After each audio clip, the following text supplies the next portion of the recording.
Mom, Dad, I humbly suggest you save some money and shop Amazon for back to school. It's for my growth, meaning my body's growing at an alarming rate. And clothes you buy me this year will be very small very soon. Plus, the clothes I love today will be out of style tomorrow. But at least your wallet doesn't have to be my fashion victim if you shop low prices for school at Amazon. Hopefully this is helpful. Amazon. Spend less, smile more.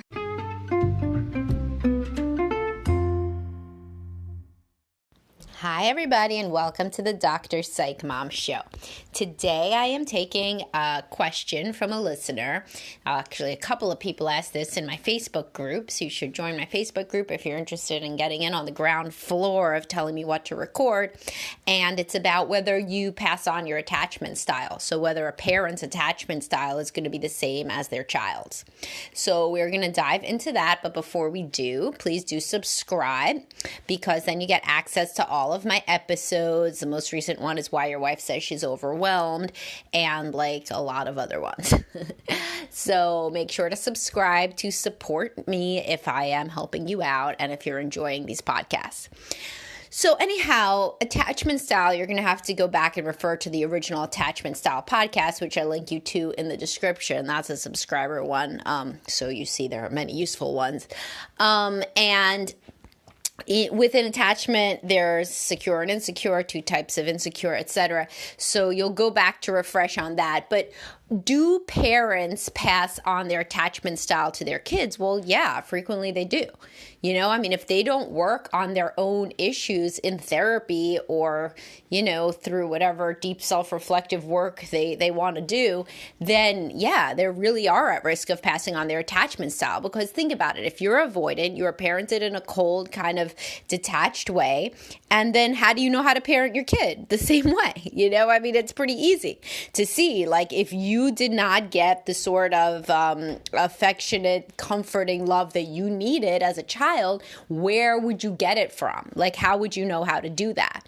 Now, if you can somehow change yourself to do that, then also remember that it's much more likely that you're going to do that with your kids than that you're going to do it with your spouse.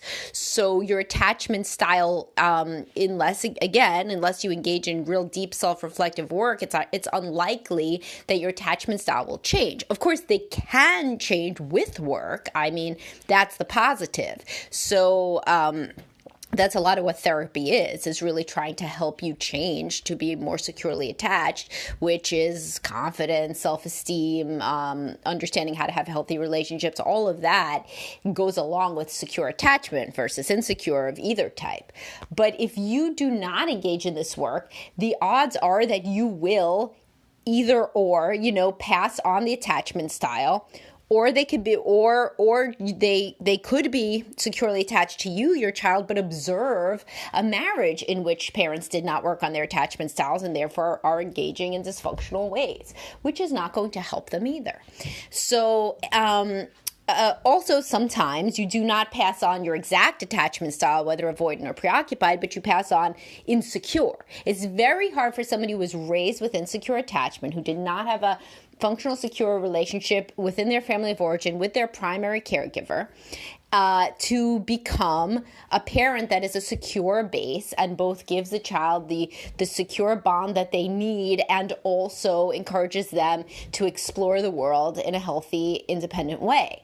And if you did not have this balance struck in your own family of origin, you do not have a template from which you can automatically just parent in this way that, you know, people who grew up in very functional homes, they have an automatic default. They could just kind of do what their parents did and everything's cool. Whereas most of the individuals listening to this podcast, most of the individuals in therapy, we did not have functional upbringing, so you never exactly know if you're doing the right thing or not. You know, you don't have that automatic default. If you think, oh, that's what my mom used to do, you think, oh, fuck, gotta do something different. I don't know what it is, but it ain't that. So it's very, very different from how people are raised with secure attachment styles.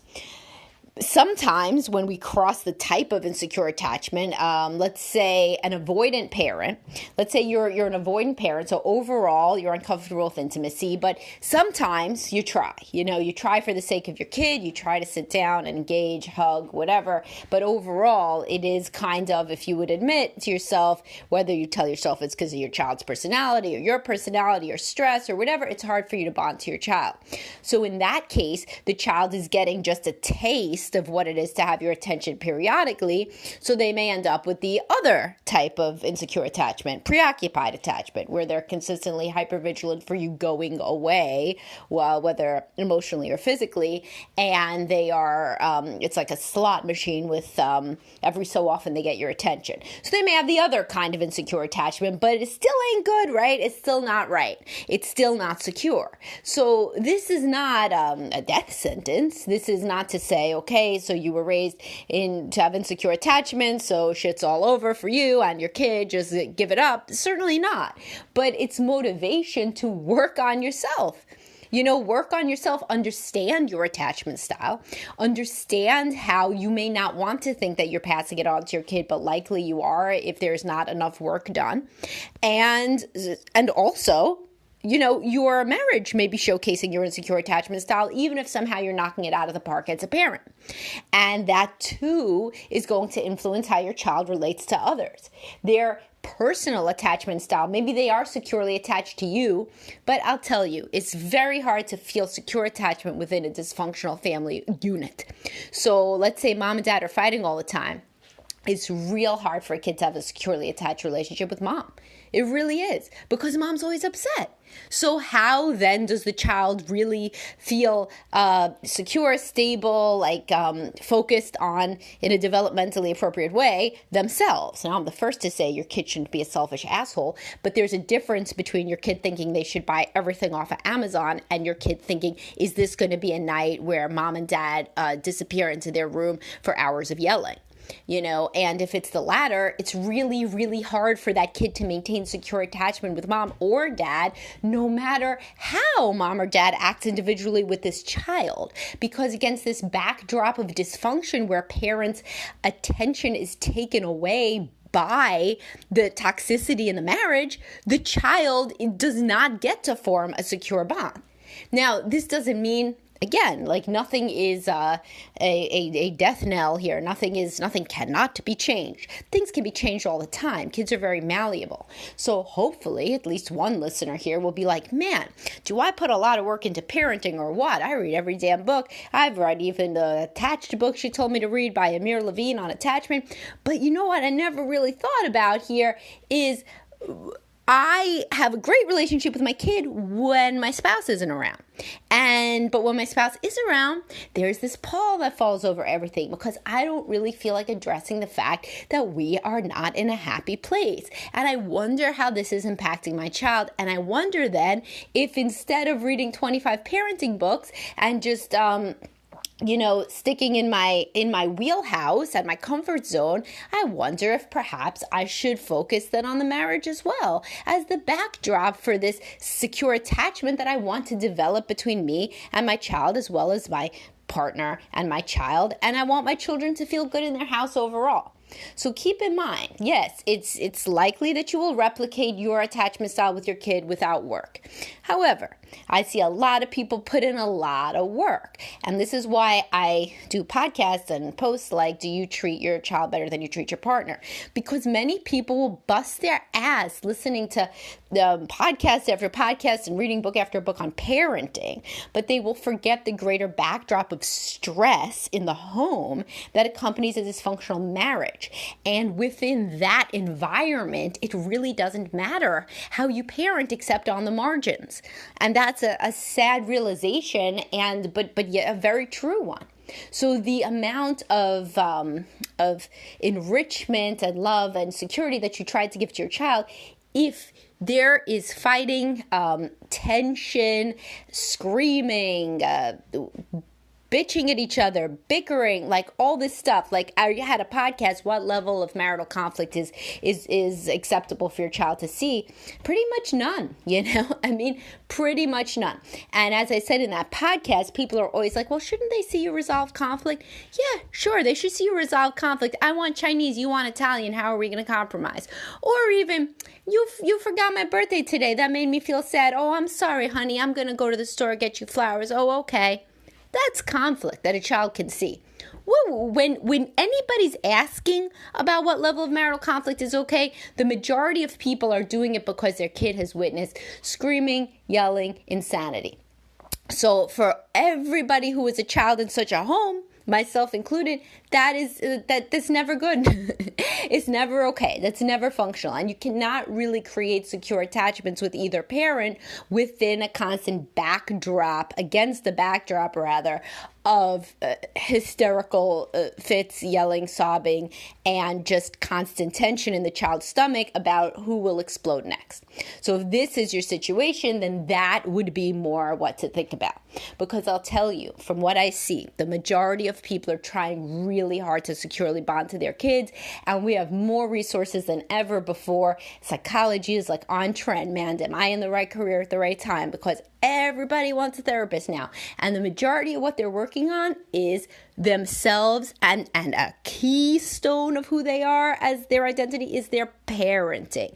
Many fewer people want to think deeply about how the child is observing their relationship with the other parent or with whomever. So, I mean, my listeners seem to be attuned to this, but in general, that's rare because you got many people that bring their kids into child therapists and what do they forget to say to the child therapist? Why does your child have an anxiety disorder? Gee, I don't know, because the house is constantly full of stress. So it's very hard to have a secure, calm child in a house where there is stress. Like, real stress that is, there's stress everywhere, but I'm talking about a level of constant conflict that is very bad. So what should you get out of this? You need to work on your own attachment style. If you don't know what that is, if you don't understand how you and your partner have an attachment dynamic, then refer back to that earlier podcast. Without work, you are likely to parent in the same ways that you were parented, thereby leading to a similar attachment outcome in your child. Also, you could be very trying your utmost to be securely attached to your child, but the overall atmosphere in the home that derives in part from your unresolved attachment issues vis-a-vis your spouse and your primary intimate relationship may be creating an environment where you are making it impossible for all your wonderful parenting techniques to work because the child is picking up on massive amounts of tension and conflict. Now, this leads me to another point. Since we are not out of time, I will just add this in. It's probably deserving of its own podcast, but sometimes people say, but is it better for the children? Oh, children just want you to be happy. Man, children don't want you to be happy. Let's just put that to the side. There's no research that indicates that children do better when parents are, however percent more happy.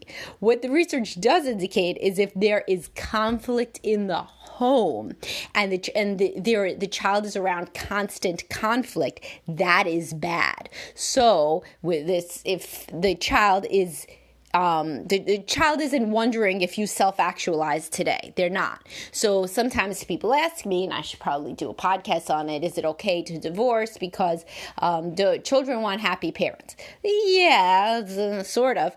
But really what children don't want is unhappy, yelling, crying parents. Like that's what does bad for the children.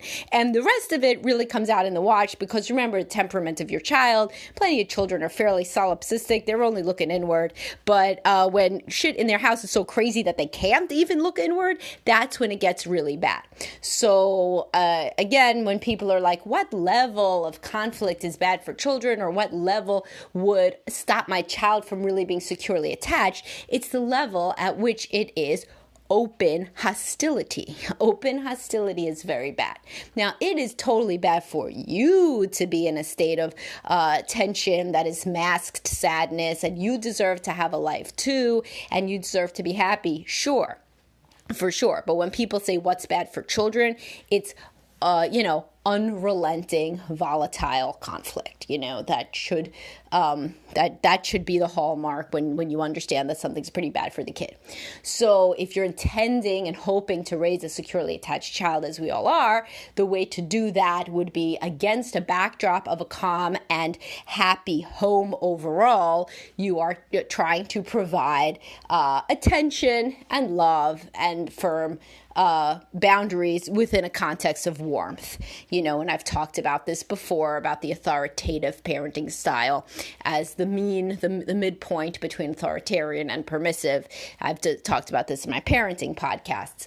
But yes, that is the way to create a securely attached child, but that can only work within the context of a calm and loving home. No matter who's in it. You could be a single parent doing a calm, loving home too.